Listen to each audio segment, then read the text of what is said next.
పులివెందులలో YCP drama ఆర్టిస్టులు దిగారని ఆరోపించారు TDP నేత బీటెక్ రవి.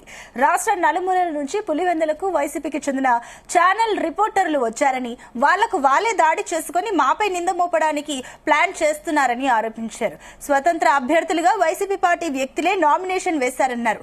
ఎన్నికల రోజు ఏం జరిగినా తమకు సంబంధం లేదని పోలీసులు, ఎన్నికల కమిషన్ కు బీటెక్ రవి విజ్ఞప్తి చేశారు.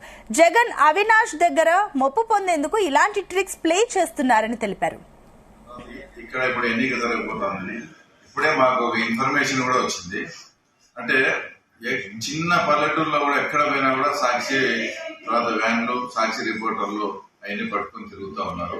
మొత్తం రాష్ట్రం నలుమూలల నుంచి సాక్షికి చెందిన వ్యాన్లు ఆ రోజు ఎలక్షన్ రోజు మార్నింగే అంటే వాళ్ళ వ్యాన్లలో తర్వాత వాళ్ళే ఏదైనా పగలగొట్టుకుని లేదా సాక్షి మీద ఏదో దాడి చేసడానికి కట్టు కట్టుకుని వాళ్ళ హాస్పిటల్కి పోయి ఇట్లా మా మీద దాడి చేసినారు, తర్వాత జర్నలిస్టుల మీద దాడి చేసినారని ఒక వంక ఆ తర్వాత నెపం చూపించేదానికి మొత్తం రాష్ట్ర వ్యాప్తంగా ఉండే సాక్షి వాళ్ళందరినీ నామని ప్రతి పల్లెకు కావాలని తిరుగుతా ఇట్లా ఉన్నారు.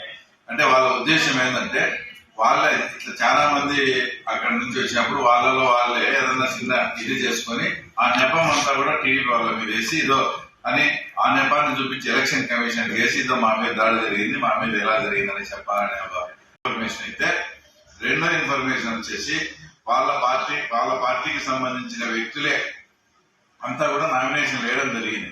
ఇప్పుడు ఉదాహరణకు మన జరిగిన సైదాపురం సంఖ్యాతాలు పబ్లిక్ వాళ్ళ మనిషే, ఎవరిని అడిగినా మిమ్మల్ని అడిగినా ప్రజలు ఎవరిని అడిగినా చెప్తారు.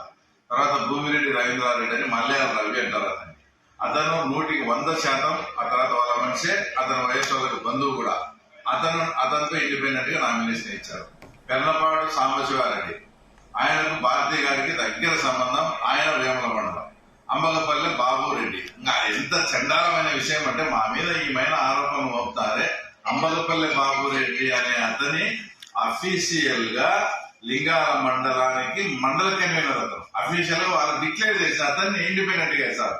ఇట్లా కుట్రపూరితంగా మోసపూరితంగా చేసే పనులు వాళ్ళు చేస్తూ తర్వాత మా మీద పోనీ ఇండిపెండెంట్ గా వేసుకున్నారు. ఓకే, ఇప్పుడు నలుగురు ఇండిపెండెంట్ గా వేసినారు వాళ్ళ వ్యక్తులు.